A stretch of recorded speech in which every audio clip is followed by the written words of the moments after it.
প্রতিটা সন্তান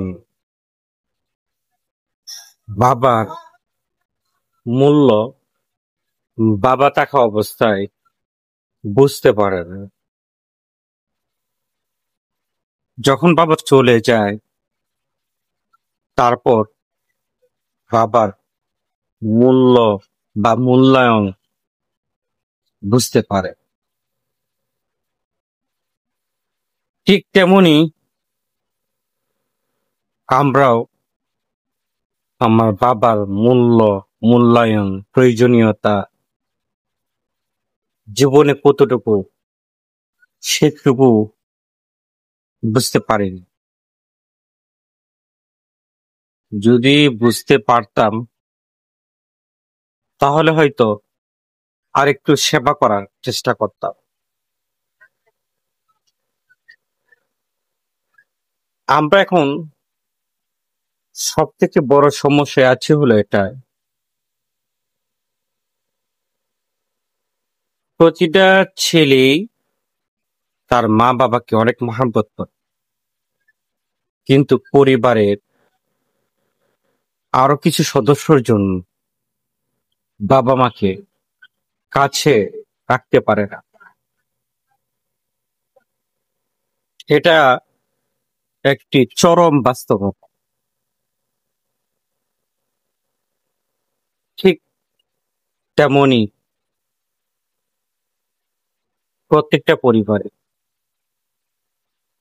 যাই হোক, বাবা অনেক ভালোবাসতেন আমার। যখন একা বসে থাকি, তখনই বাবার কথা খুব মনে পড়ে যায়।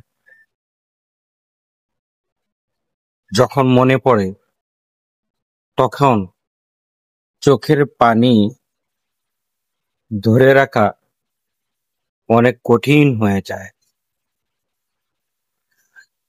আমাকে আমার বাবা অনেক ভালোবাসতেন।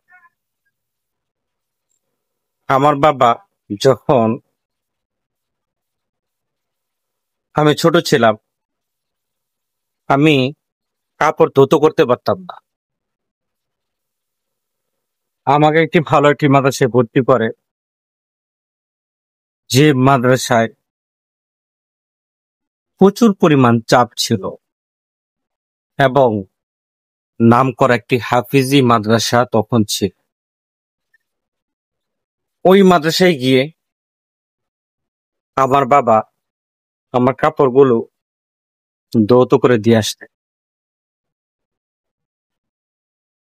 আমাকে সুন্দর করে গোসল করিয়ে দিয়ে আসতেন। সেই বাবাকে কিভাবে ভুলে যাব, সেটাই কখনো বুঝতেই পারি। প্রায় 6 মাস প্লাস হয়ে গেল, বাবার কথা এখনো কিঞ্চিত পরিমাণ বলতে পারি।